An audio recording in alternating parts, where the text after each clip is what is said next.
Mr. Lenninger, we've got time for Q&A, and I've been told we've got some questions here on the Twitter wall for you.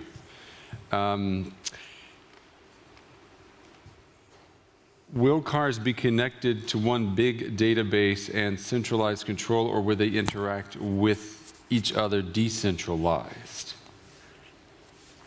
There's a big discussion in the automotive industry ongoing. So if there are closed systems around the cars or open systems, I'm not sure how it will end up. My personal thoughts is, following what we are learning out of our other arenas, it will be a mixture on both.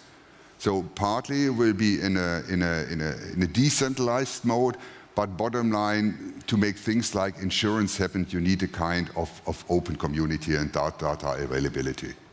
Someone was asking me earlier, before your presentation, using the cloud and trying to make driving safer. As a businessman, can you imagine that this technology would actually help to bring insurance prices down for drivers? Yeah, it definitely yes. Because keep in mind, so yearly you have 1.2 million people dying in traffic, and the insurance costs are billions.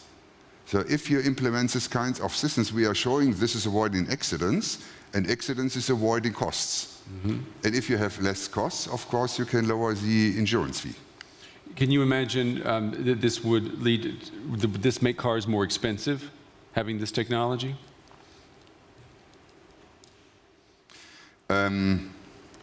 Clear is, our target is the democratization for this kind of systems. We do not want to have the system only in a luxury class. We think every human being have a right to go safely with his car. So for you, this is like a seat belt or an airbag in a car. You want it to be a standard feature? If you look long time, definitively yes. Okay. Of course, the introduction will be more in a luxury car, but then it comes down like a seat belt or an airbag as I see today. This is what we are clearly standing for. Okay. We had a question here. I saw this gentleman here. He raised his hand. Can we get him a microphone? Stacy has a good question. Yeah, this. Hi, will the end user license agreement mean that the software is not responsible for any accidents? Can you repeat it? Will the end user license agreement mean that the software is not responsible for any accidents? Yeah, this is the $1 million question. He must be an attorney. Yes, right? Clear is, we are not ready with this discussion. We are not ready with it's not an easy discussion. Mm-hmm. And it ends up, at least if something happened, who is responsible? Is it the car? Is it the driver? Is it the software supplier? No? Is it the system integrator? It's a good question. It's a valid question. We think there will be a solution for that, but we need really to work on that. Any other questions out here? Can I read Stacy's question? Yes, sure, go ahead. Yeah. So Stacy's question was, can I pre-order a self-driving car now?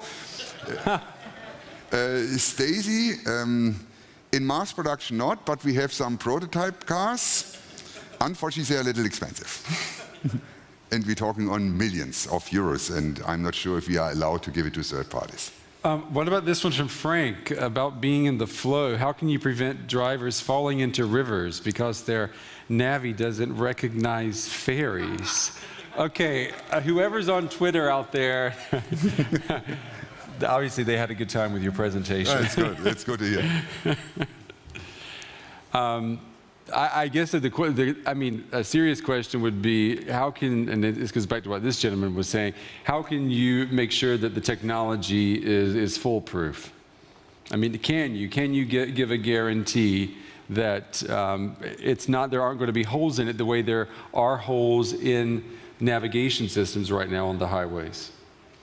Yeah, clear. Bottom line, if it comes to mass production, or let me start another way. You saw we have 3 steps. The first step is that the car is automated, but the driver still stays in the responsibility, which is a kind of a system. Second step is that we release the driver out of the responsibility for a period of time, a couple of seconds. And step number 3 is to release the driver completely, which will come up 2025.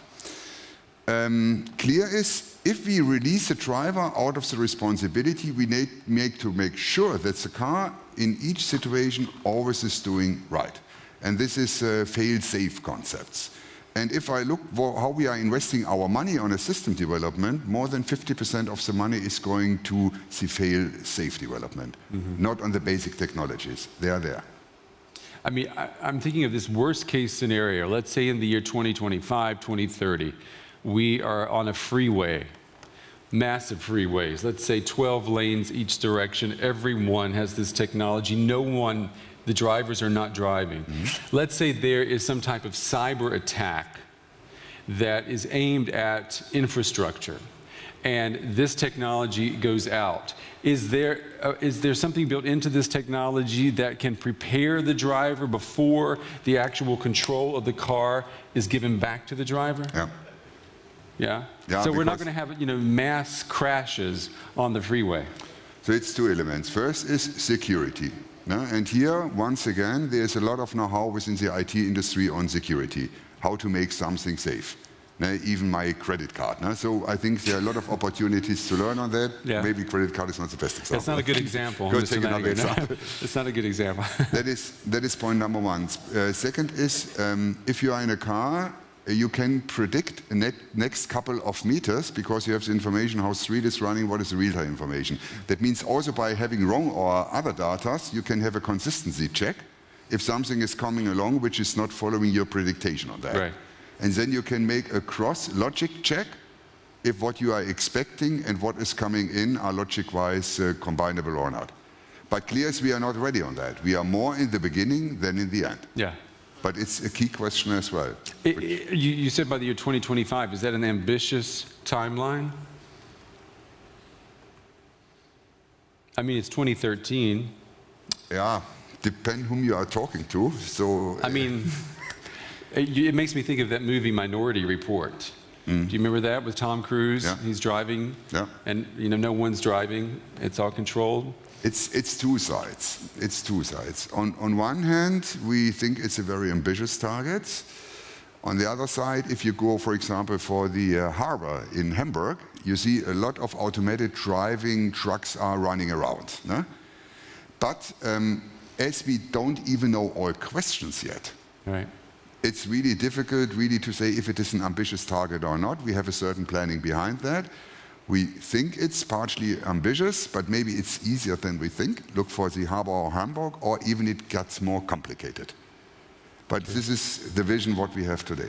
There was one more question here from Claudia. Why is it Continental is so active in the connected car area? Aren't you guys normally in tires? Yeah, Claudia, you first. Yes. Yes, we traditionally come for tires, but meanwhile we are one of the major or the major automotive electric company in the world. So tires is representing 27% of our business. The rest is high-tech element like electronic for brake and engines and things like that. 25,000 engineers, 10,000 software engineers. Second question is, we are convinced that the car becomes a part of the Internet of everything. And if we are part of the Internet of everything, we need to be part of the community.